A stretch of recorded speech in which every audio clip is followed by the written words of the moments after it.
Good morning, ladies and gentlemen. In the next few minutes, I would like to present my 6 months progress about the topic of risk of intestinal resections and postoperative complications in inflammatory bowel disease. My name is Dorina Bajzát, and I'm from Hungarian Pediatric Institute. My vision is good timing and good methods of surgeries elevates the quality of life of children with inflammatory bowel disease. To reach this goal, we would like to assess the current situation of surgical interventions and improve the quality by communicate the results. Now we are working on two ongoing projects, which title you can see here. And the first one is about the connection of preoperative anti-TNF-alpha therapy and postoperative complications in pediatric inflammatory bowel disease. Anti-TNF-alpha therapy is a well-known biologic therapy, which is a first-line therapy for moderate to severe inflammatory bowel disease in the pediatric population as well. However, according to the literature, it increases the risk of infection, and that was the reason why we started to analyze this question. Moreover, biologics before surgery has been controversial, and the most recent meta-analysis didn't find any differences between the group of patients who were treated with preoperative infliximab or not. In spite of this, the pediatric surgical guideline still recommends that anti-TNF-alpha administration during immediate perioperative period is discouraged, as it is associated with an increased risk of infection. So our aim is to assess the safety of preoperative anti-TNF-alpha therapy within the washout period in pediatric IBD. The clinical question is it safe to operate the patient who received anti-TNF-alpha therapy within 12 weeks or wait for the washout? The population is children with inflammatory bowel disease and intestinal resection. And we would like to compare those who were treated with preoperative anti-TNF-alpha therapy with those who didn't get this therapy preoperatively. The outcome is the postoperative complication. This is our final search key, and with this search key, we found almost 5,000 articles. At the end, we had 8 eligible full texts. In the second part of my presentation, I would like to introduce our results. First of all, I would like to talk about the overall complication. Actually, we divided the complications into two big groups. The first one is the infectious, and the second one is the non-infectious complications. And we also investigate the surgical site infections. Because as I mentioned earlier, anti-TNF therapy increases the risk of infection. As you can see here, the third article, Sharp et al., is a little bit different than the first two one. The reason behind this is this article defined the intervention a little different than the first two one, and the overall ratio is higher than 1. It is 1.38, which means that the patients who were treated with preoperative anti-TNF-alpha therapy have a higher chance for postoperative complications. But the confidence interval is quite large and crosses the line of null effect, which means it's not significant. This slide is about the infectious complications. Here we divided the population into two subgroups. The first one is about the patient with Crohn's disease, while the second one is about a patient with ulcerative colitis.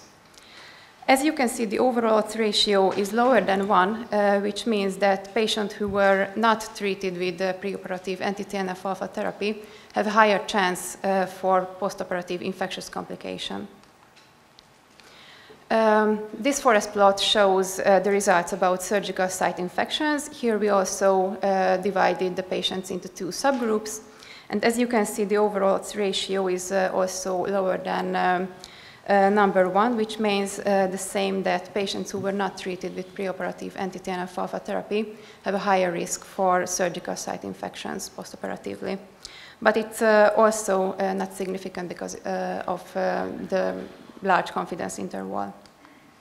My fourth forest plot is about non-infectious complications, also with two subgroups, and the odds ratios in both subgroups and the overall odds ratios is also lower than number 1, which means the same than the previous forest plots.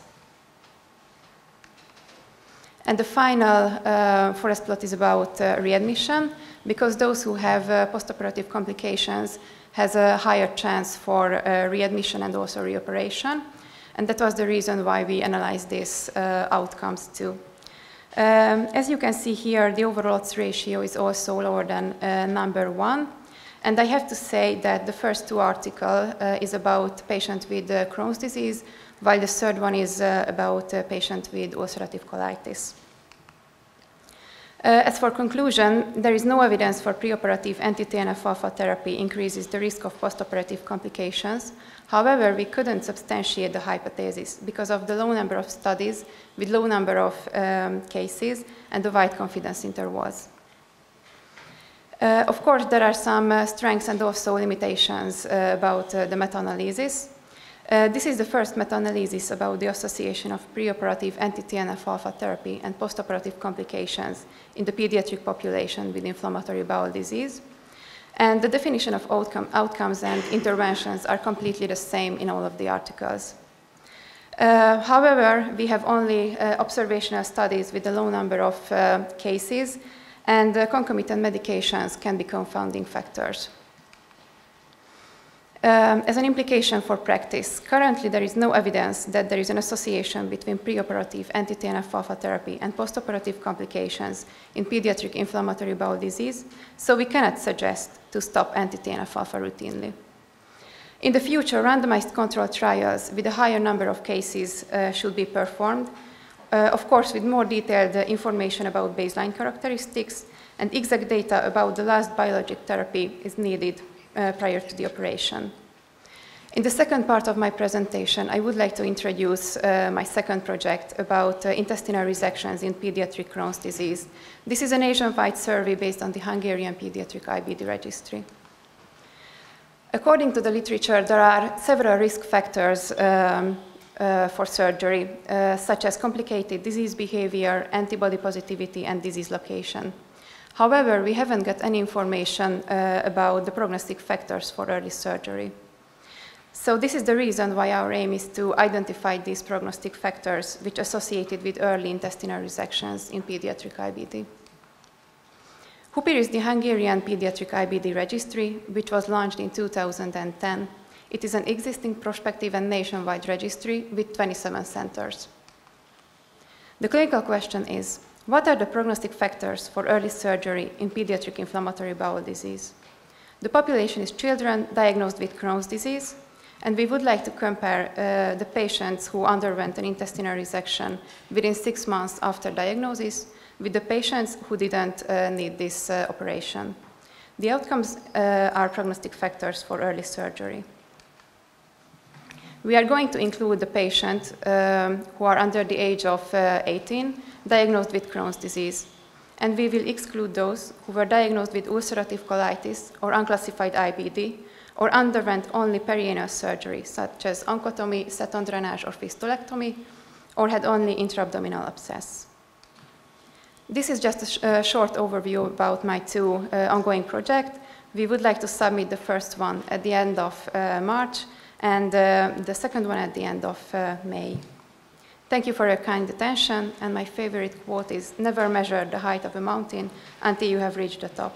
Then you will see how low it was." Thank you for your attention. And I'm ready for the questions.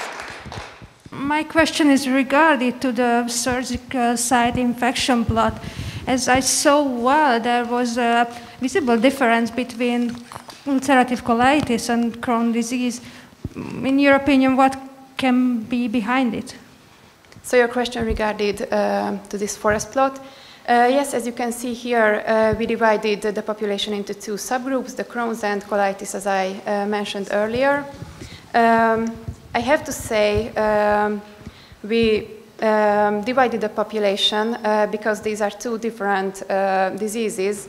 Of course, inflammatory bowel disease groups include both, but these are different diseases with different types of surgeries. For example, the most common surgery in the Crohn's population is ileocecal resection, while in the group of patients with ulcerative colitis, proctocolectomy and total colectomy was the most common types of surgery. And that was the reason why we divided them into two subgroups, and we can see a tendency. Of course, it's not significant, so we can't say it is different, but we can see a different tendency in the two subgroups. Do we know whether the operations were urgent operations or programmed? Because if you just think that with the urgent operations with a perforation, I mean, in case of terminal stenosis and so on, for sure it will be a higher rate of infections after the surgery. And also, do we know other circumstances from the patients, such as, I mean, malnourished patients with low albumin and so on, they've got a higher chance to have infections after the operations, just like the others? Yes, of course, we examined the confounding factors during the risk of bias assessment. And we found there is a significant difference between the two groups about the corticosteroids, and it was significantly different in two articles. And we also examined the laparoscopic and open surgery, because we know that those who underwent an open surgery have a higher chance for postoperative complications. But there weren't any significant difference in the articles about this confounding factor. And your question regarding to the program surgery, yes. Of course, we also examined these confounding factors. But actually, we didn't find enough information about this in the articles. There was only one article, as I remember good, it was Markel et al., who examined this question, was it an urgent or an elective operation, but it wasn't a significant difference between this. My question is related to your second project. You mentioned that you would like to identify different prognostic factors. Do you have any thoughts or ideas of prognostic factors? Thank you for the questions. As I mentioned, we would like to analyze prognostic factors based on the Hungarian Pediatric IBD Registry. We would like to analyze the age at diagnosis, disease location, disease behavior, antibody positivity, and also the activity index.